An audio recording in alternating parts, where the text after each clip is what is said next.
Now, with the Saiyans, could they have stopped Frieza if they worked together before the events of the Bardock special and even before the events of the Dragon Ball Super Broly movie? Of course, I'm going to be talking about this through a theoretical power versus power standpoint as well, because if we think about the events of the Bardock special, Frieza dropped his energy ball onto planet Vegeta, and let's say all of the Saiyans joined forces and launched an almighty combined blast to deflect the bomb. The chances that Frieza would just launch another one after that is highly likely, because he would then continue to see the Saiyans as an even bigger threat standing up for themselves. And if that next energy ball failed, let's be honest, he could easily hit his second form and launch an even greater level of power to wipe them all out. That is, if the Saiyans aren't already tired out after trying to deflect the balls.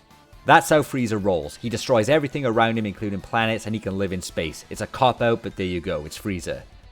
The scenario is basically the same in the Dragon Ball Super Broly movie. Frieza believed it was best to put the sleeping beast down before they could get awakened. He feared that they would rebel against him one day, being the warrior race that they are and always growing stronger. But let's think about this from a Dragon Ball cinematic perspective and imagine an actual battle happened. Base form Frieza arrives on planet Vegeta or anywhere else after he initially took over the Saiyans and the planet. However, something has changed. In this scenario, let's say the Saiyans had a gut feeling that Frieza would eventually turn on them, so they rallied their warriors for battle.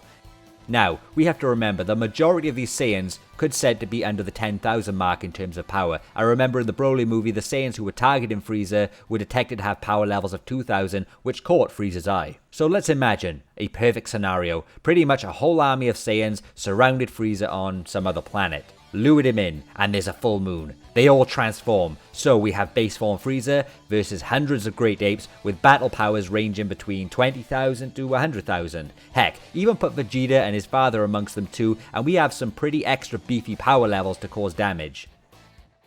Now let's think about the logistics of this fight. Think about how much room hundreds of great apes would take up. How would they even be able to move around each other to hit something as small as Frieza? They would literally crash into each other, especially if some have no control over their rationale. Even an army of great apes could cause as much harm to themselves as they're trying to cause to Frieza.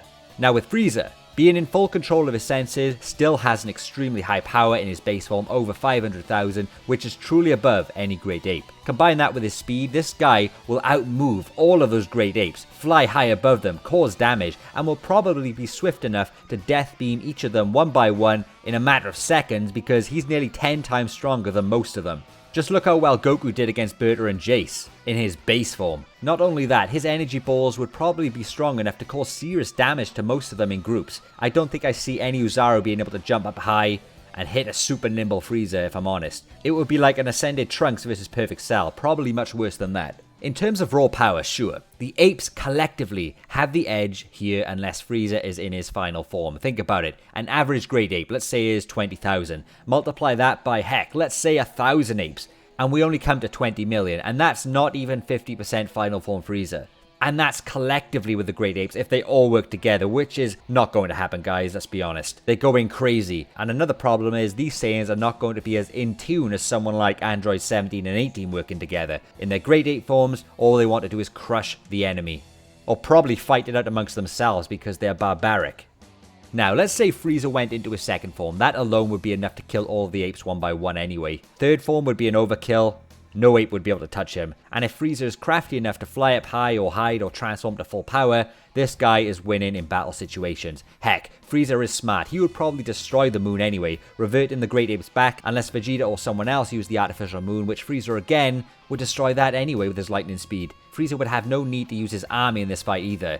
If they did get involved, they still have a lot of heavy firepower to attack the great apes. Think about it, Zarbon could probably take out an average great ape by himself. The Saiyans were royally screwed even in perfect situation battle circumstances, and that's with just Frieza having a presence. If it didn't get to a battle, Frieza would just probably obliterate them as a whole. But let's say some lucky circumstances happened. The great apes managed to give base form Frieza a few cheeky slaps mid-air until the King Vegeta and his son managed to beefy bum drop onto Frieza's base form and squash him so he couldn't move. Then, and only then, can I see the Saiyans performing any sort of damage to base form Frieza before he could transform. It's a pretty slim turn of events, but the only way to stop Frieza would be to slap him down and quickly pummel him. But with multiple apes, could their combined fists even hit him? He could probably tank hits multiple times because he's 10 times stronger than him in raw power. I just don't see any scenario where even the combined Saiyan assault could beat Frieza with the level of power they had. Maybe if Frieza didn't destroy planet Vegeta, when he did, give the Saiyans another year or two to grow, then they perform the attack. Maybe their growth then could stop Frieza,